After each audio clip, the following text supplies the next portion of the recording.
Because to see something that was that good be financially successful was very important. To prove that the world was not filled with idiots. And even if they liked it for the wrong reason, every argument that you heard in a writer's room, every time you tried to do something good, was that people wouldn't understand it. And they wouldn't like it, and therefore it wouldn't sell. And everything good that had ever been made had flopped. And anything good that had succeeded was an accident. And to see that show be that good, that sophisticated, and maybe it's just the business model of HBO that made it possible. Maybe that people are still right about this. But to me, that was very inspiring. If you hadn't been on The Sopranos as a writer, working with David, how different do you think Oh, Mad Men would have been a piece of shit. I'm pretty sure. It would have been different.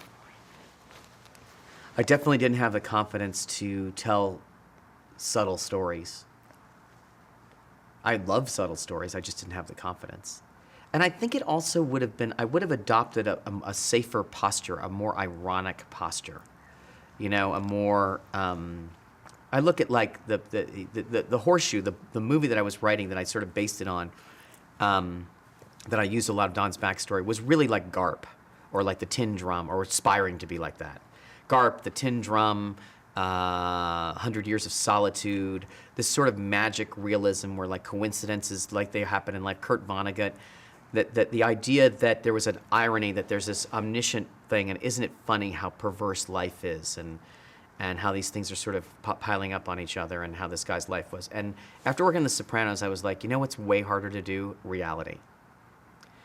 And all of the drive that I had, and even in The Sopranos, all of my interest in telling a psychological story, which people say cannot be done in movies. You know that. It cannot be done. That's kind of internal. I've been telling an internal story for 52 episodes now. And people say, literally, writing teachers at the highest level will tell you that this is impossible. Of course it's not. So, not being on The Sopranos, I wouldn't have understood how the season arc worked. I got way better at story just listening to David do it. David said to me, he goes, "You're really good at story." He said it to me at the end of the, when I was going to make my thing. I had no idea. I had no idea.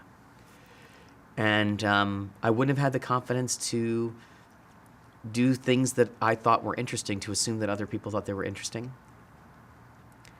And I certainly wouldn't have had the confidence to go headlong into reality, into the unpleasantness that's not just about power and selfishness. Not certain negative emotions are very exciting. You know, anti-heroes, you know, are not controversial when they come in and shoot bad guys or whatever. Do you know what I mean? Anti-heroes murdering people who murdered their children, you know, or torturing someone who's the head of the clan or whatever. You know what I mean? You can do stuff like that and it's not controversial. But Don sleeping with Bobby Barrett and coming home and washing his mouth in the sink with dish soap and then sitting down. I mean, I don't know if you remember this. People sort of were astounded by this moment.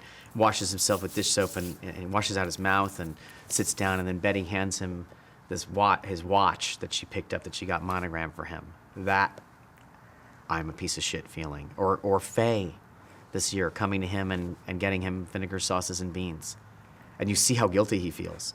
That kind of stuff, I don't think I would have had the guts to do that. I think it would have been much more procedural.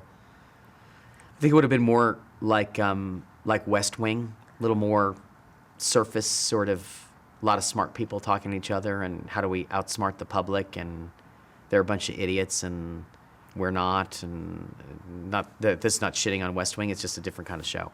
It's more about an institution than it is about the people, to me.